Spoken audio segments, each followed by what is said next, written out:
Football প্রেমীরা Asian cup বাছাই পর্বে বাংলাদেশের সামনে এখন এক বিশাল চ্যালেঞ্জ।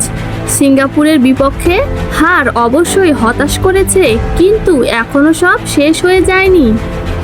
বরং সামনে এমন দুটি ম্যাচ আছে যা নির্ধারণ করে দেবে লাল সবুজরা স্বপ্ন বাঁচিয়ে রাখতে পারবে নাকি বিদায় নিতে হবে।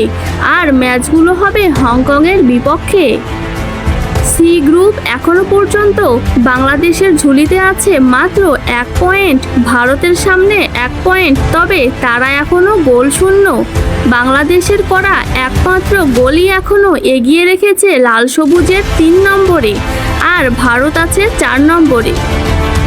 অন্যদিকে হংকং প্রথম ম্যাচেই ভারতকে বড় ব্যবধানে হারিয়ে এগিয়ে গেছে, তাই বাংলাদেশের সামনে সবচেয়ে বড় বাধা এখন তারাই। ভিডিওটি ভালো লাগলে সাবস্ক্রাইব করে পাশে থাকবেন। বাংলাদেশের সাম্প্রতিক ফর্ম একেবারে খারাপ নয়। শেষ 5 ম্যাচে তারা জিতেছে 2 ম্যাচ, ড্র করেছে 2টি আর হেরেছে মাত্র 1টি, মানে ধারাবাহিকতা কিছুটা গড়ে উঠেছে। অন্যদিকে হংকং একই সময়ে হেরেছে 3 ম্যাচ, জিতেছে মাত্র 1টি।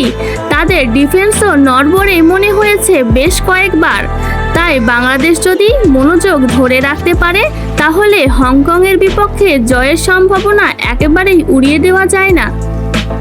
বাংলাদেশের সবচেয়ে বড় সমস্যা হচ্ছে ছোট ছোট ভুল।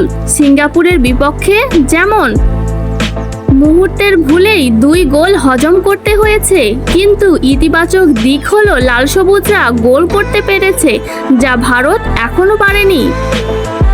তাই ডিফেন্সে মনোযোগ, মিডফিল্ডে দৃঢ়তা আর আক্রমণে ধার থাকলে বাংলাদেশের জন্য হংকংকে হারানো অসম্ভব কিছুই নয়।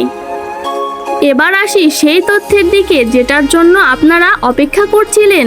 বাংলাদেশ ও হংকংয়ের ম্যাচ কবে হবে? প্রথম লড়াই মাঠে গড়াবে 9 অক্টোবর বাংলাদেশ সময় রাত 8টায়, আর দ্বিতীয় ও হয়তো ভাগ্য নির্ধারণী ম্যাচ হবে 14 অক্টোবর বাংলাদেশ সময় সন্ধ্যা 6টায়। দুটো ম্যাচই হতে যাচ্ছে বাংলাদেশ ফুটবল ইতিহাসের বড় পরীক্ষা।